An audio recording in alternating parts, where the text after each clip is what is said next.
Good evening. We present the news summary.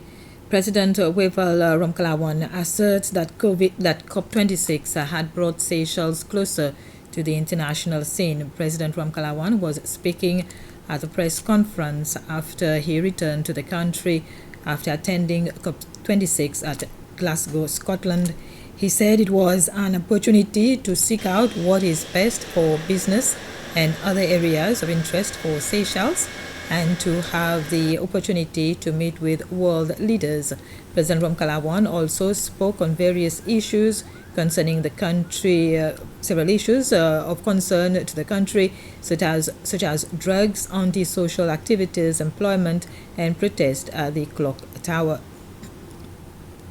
The Seychelles Infrastructure Agency is expected to become operational as of the 1st of January 2022. It will bring together all the project units of different ministries in order to prevent duplication of projects. The bill will be debated in the National Assembly next week. Mr. Jitesh Shah, the Director for Contract Management in the Infrastructure Department, says that besides the designing and supervision of projects, the agency will be responsible for the infrastructure up to 1 year after construction. However, there will be exceptions for budget-dependent institutions or parastatals. It will exclude places like PUC and land transport who have their specific mandates for very specialized work. So, but otherwise, we're looking at the Ministry of Education have a project team, same with the Ministry of Health. We've also got the local government, and we've got a few other technical staff in other places like like SAA. So what we are looking at is basically all of these technical staff falling under one management structure, which will help us to allocate resources more efficiently, to better manage and program our work, as well as the design master plans of developments, where everybody's working together from the start on a project. It will allow for better communication across the sectors. And basically, we will be providing support in terms of design and implementation of projects to government as a whole. In terms of the timeline, you could say that we have a bill before the Assembly, which will be next Tuesday. The budget is being presented as the Seychelles Infrastructure Agency, with the provision that the bill is approved, and we would like to launch the agency itself from the 1st of January 2022.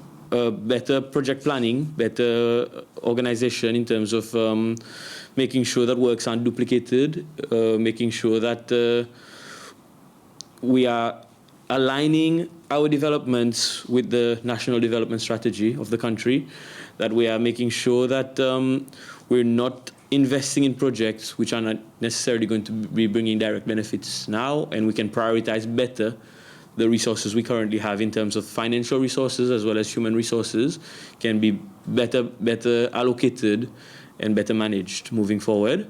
It will also allow for a better standardization of our work. Banks will no longer be using the LIBOR standard for its interest rate on foreign currency loans. The standard is being phased out internationally and would be replaced by several other standards by the end of the year.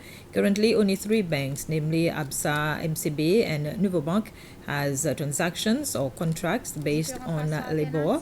The second deputy governor of the central bank, Jennifer Sullivan, says that the central bank is working with the commercial banks to assure smooth transitions.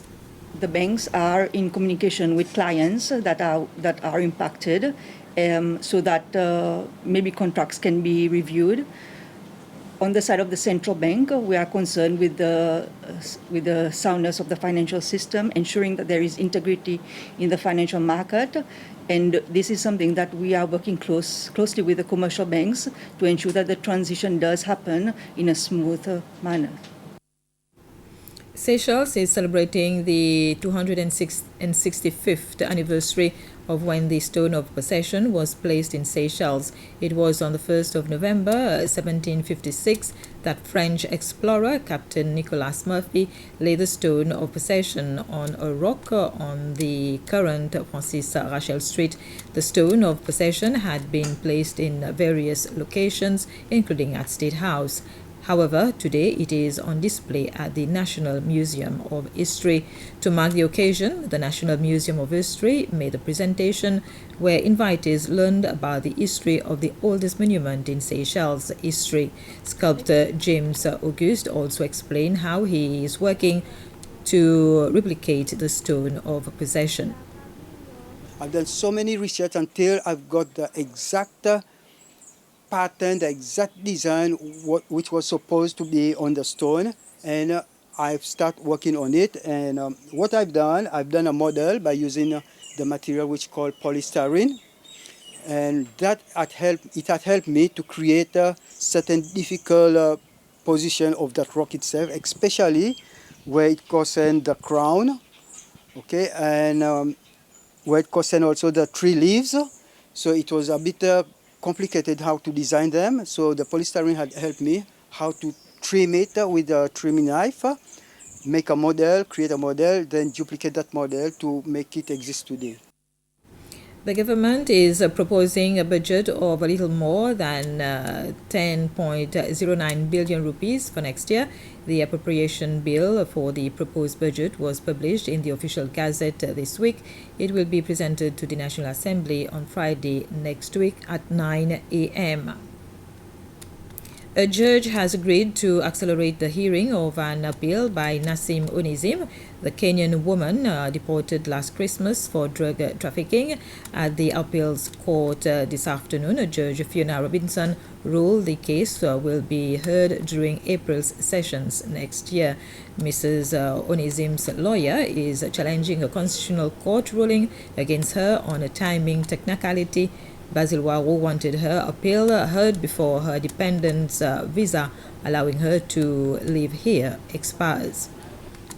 What the court ruled is that the matter will be heard in April 2022.